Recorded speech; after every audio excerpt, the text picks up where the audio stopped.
तो कहानी की शुरुआत कुछ इस प्रकार है कि हमने सुपरमैन की कहानी में देखा था कि जब क्रिप्टॉन प्लेनेट खत्म होने वाला था तो उसके मॉम डैड सुपरमैन की जान बचाने के लिए उसे पृथ्वी पे भेज देते हैं। पर वहीं हमें दिखाया जाता है कि उसकी हिफाजत करने के लिए उसके पीछे उसकी कजन कैरा को भी भेजा जाता है। उन दोनों का स्पेसशिप एक दूसरे से इंटरलॉक्ड था ताकि वो एक ही जगह धरती पे लैंड कर सके।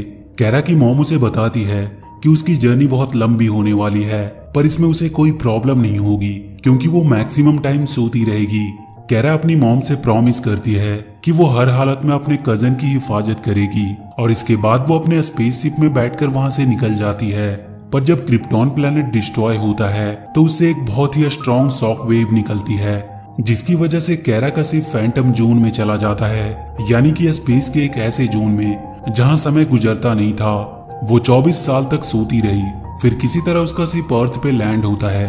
पर जब वो वहां पहुंचती है तो उसकी उम्र अभी भी 13 साल ही होती है। पर उसका कजन अब एक बेबी से बड़ा होकर दुनिया के लिए सुपरमैन बन चुका था और उसे अब किसी की हिफाजत की जरूरत नहीं थी।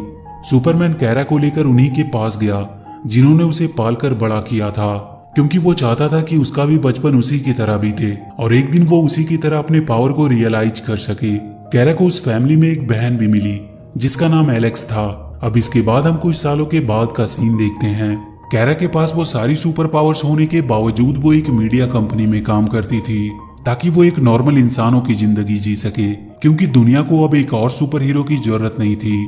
वहीं हम उसके एक फ्रेंड चार्ली को देखते हैं जो कहीं ना कहीं कैरा को पसंद करता था, पर कैरा उसे सिर्फ अपना एक दोस्त मानती आई थी। कैरा के ऑफिस में उसकी बॉस ग्रांट उसे कुछ एम्प्लॉयज को अपनी कंपनी से निकालने को कहती है क्योंकि वो उतने लोगों को अफोर्ड नहीं कर पा रहे थे। ग्रांट के इस डिसीजन से कैरा खुश नहीं थी। वो उससे कहती है कि अगर उन्हें अचानक से ऐसे ही निकाल दिया गया तो उनकी फैमिली का क्या होगा।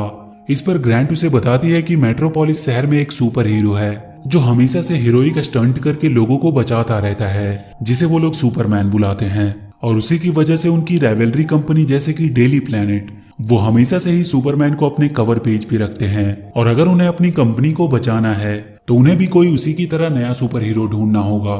इसके बाद कैरा जिमी ओल्सन नाम के एक आदमी से मिलती है जो पहले डेली प्लेनेट में काम करता था, पर अब से उसने उसकी कंपनी में ज्वाइन कर लिया था। कैरा जिमी को जानती थी क्योंकि वो सुपरमैन का अच्छा दोस्त था और एक बेहतरीन फोटोग्राफर भी। जिमी उसे अपनी द्वारा खींची गई सुपरमैन की एक तस्वीर गिफ्ट के तौर पे देता है जिसे पाकर कैरा बहुत खुश होती है। अगले सीन में हम कैरा की बहन एलेक्स को देखते हैं जो किसी काम से बाहर जाने वाली होती है, पर कैरा उससे अपने लिए एक ड्रेस चूज करने को कहती है क्योंकि आज वो किसी के साथ डेट पे जाने वाली थी।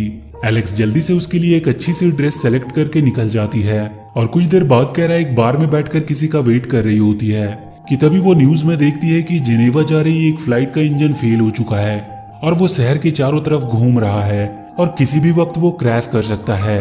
तभी उसे अचानक से याद आता है कि उसकी बहन एलेक्स भी उसी फ्लाइट से जाने वाली थी। वो तुरंत भागकर वहां से बाहर आती है और अपनी सुपरविजन से उस प्लेन के अंदर एलेक्स को देखती है। वो उस प्लेन को बचाने के लिए उड़कर उसके पास पहुंचती है और वो पूरे प्लेन को उठाकर किसी तरह सही सलामत एक नदी में लैंड करवा देती है।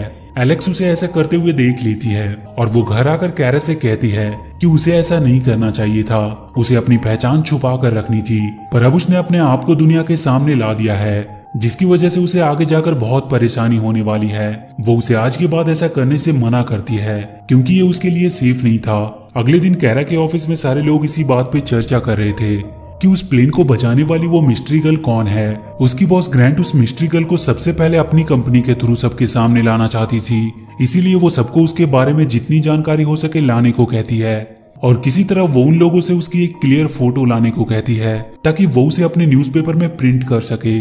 कैरा इन सबसे काफी ज्यादा एक्साइटेड थी।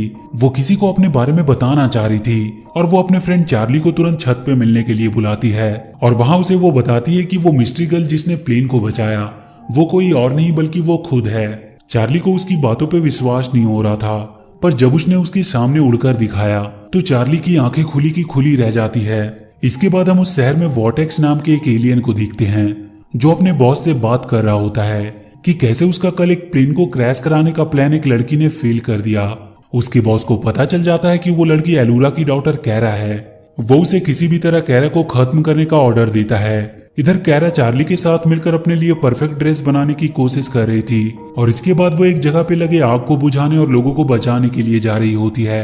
पर तभी अचानक से उसे किसी चीज से शूट करके नीचे गिरा दिया जाता है और फिर बहुत से लोग आकर उसे वहां से ले जाते हैं। कैरा की जब आंख खुलती है तो वो अपने आप को किसी चीज से बंधी हुई पाती है। वहां उसे हैंक हैंसॉ नाम का एक आदमी मिलता है जो उसे बताता है कि ये सारे मटेरियल क्रिप्टोनाइट से बने हैं जिसे वो तोड़ नहीं सकती। तभी वो वहां पे अपनी बहन एलेक्स को देखती है जो आकर उसके हाथों को खोलती है।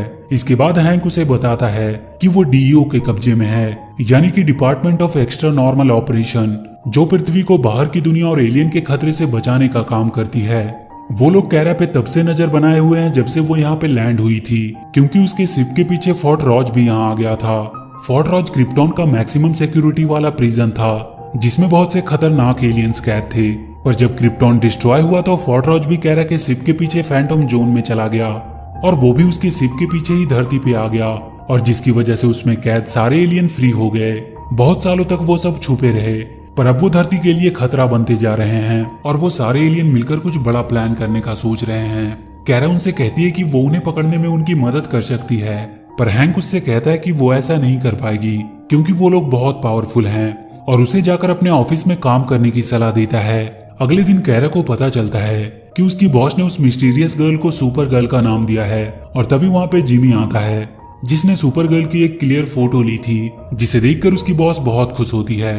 कैरा जब जिमी से इस बारे में बात कर रही होती है कि तभी उसे अचानक से किसी की आवाज सुनाई देने लगती है। वो उसे अलूरा की बेटी कह के बुला रहा होता है और उससे कहता है कि अगर शहर के लोगों की वो जान बचाना चाहती है तो वो तुरंत शहर के पावर प्लांट के पास आके उससे मिले। कैरा बिना कुछ सोचे उससे मिलने के लिए निकल पड़ती है। वहां पे पहुंचकर वो उसे आवाज देने लगती है कि तभी उस पे वही एलियन वॉर्टेक्स हमला करता है। कैरा उससे पूछती है कि वो कौन है और उससे क्या चाहता है। वॉर्टेक्स उसे बताता है कि उसकी माँ अलूरा ने उसे फोर्ट रेज में कैद किया था और उसे मारकर वो उसका बदला लेना चाहता है, और इसके बाद उन दोनों के बीच में फाइट होने लगती है।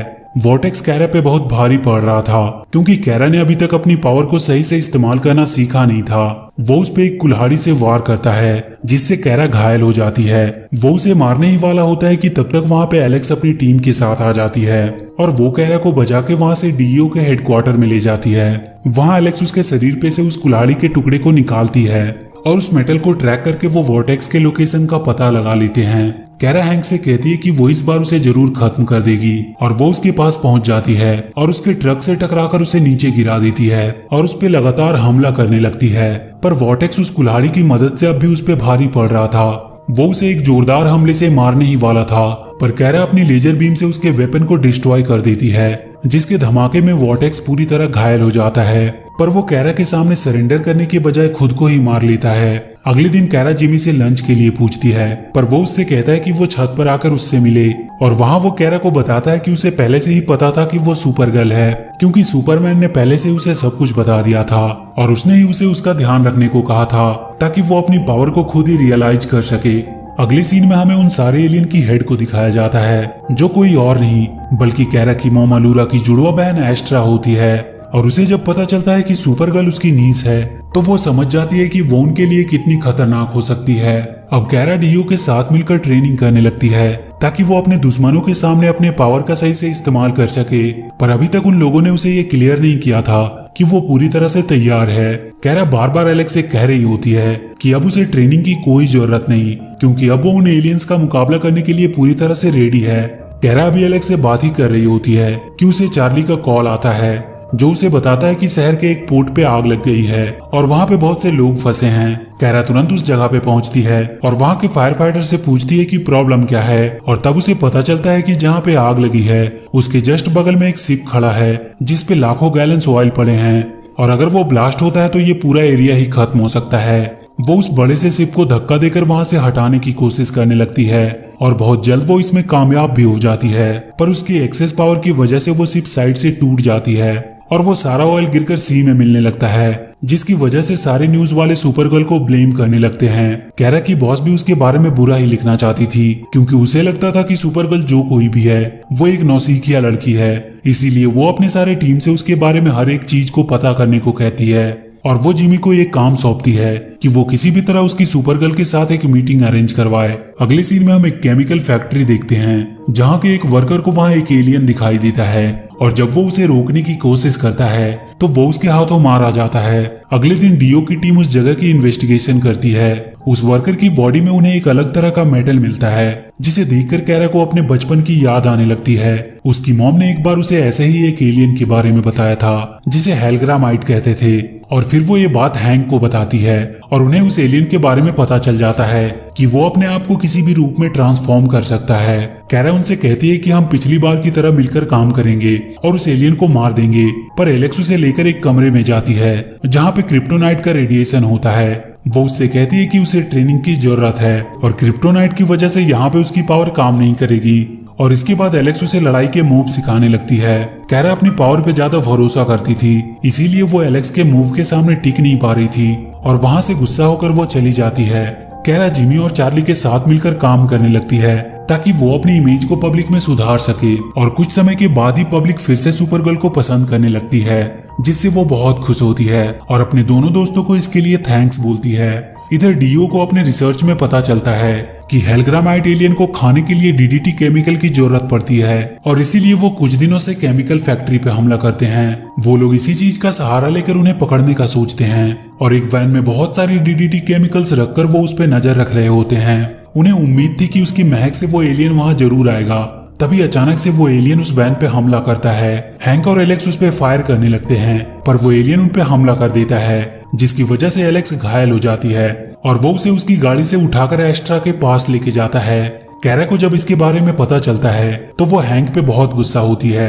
हैंक उसे विश्वास दिलाता है कि वो उसे कहीं से भी ढूंढ कर निकालेगा, पर अब कैरा खुद उसे ढूंढने निकल जाती है और बहुत जल्द उसकी पावर से उसे पता चल जाता है कि एलेक्स कहाँ पे है। वो तुरंत इसके बारे में हैंक को बताती है और वहाँ पे जल्दी से पहुँचने को कहती है, और इसके बाद कैरा सीधे उस जगह पे पहुँचती है जहाँ उसे एलेक्स दिखाई देती है, पर तभी उस पे हमला होता है और वो वहाँ पे एस्ट्रा को देखती है। कैरा उससे कहती है कि वो तो मर चुकी थी क्रिप्टोन के डिस्ट्रॉय होने पे, पर वो उसे बताती है कि वो मरी नहीं थी क्योंकि उसकी मॉम एलुरा ने उसे फोर्टरेज में कैद कर दिया था। वो कैरा को अपने साथ मिलकर काम करने को कहती है ताकि पृथ्वी पे उनके रेस का राज हो सके, पर कैरा उसकी इस बात से सहमत नहीं थी, तो एस्ट्रा उस पर हमला करने लगती है और बहुत जल्द उसे मारकर घायल कर देती है। पर तब तक वहाँ पे हैंक भी आ जाता है। एस्ट्रा उसे पकड़कर मारने ही वाली होती है कि तभी हैंक उसके हाथ में क्रिप्टोनाइट मेटल से बने चाकू से हमला कर देता है, जिससे एस्ट्रा को बहुत तकलीफ होने लगती है और वो वहां से भाग जाती है। एलेक्स का उसके बाद अच्छे से इलाज किया जाता है और वो कैरा को अपनी जान बचाने के लिए थैंक्स बोलती है। उसके बाद वो कैरा को एक रूम में लेकर जाती है जहां पे वो रिकॉर्डेड वीडियो के थ्रू अपने क्रिप्टोनियन एंसेस्टर से बात कर सकती थी। अगली सीन में हम एस्ट्रा को देखते हैं जो उस चाकू की वजह से काफी तकलीफ में होती है। वो कहती है कि उसने इंसानों को बहुत कमजोर समझा, पर वो काफी चालाक और होशियार निकले। तो ये थी एपिसोड 1 और 2 की पूरी कहानी। इसके आगे के एपिसोड हम बहुत जल्द देखेंगे।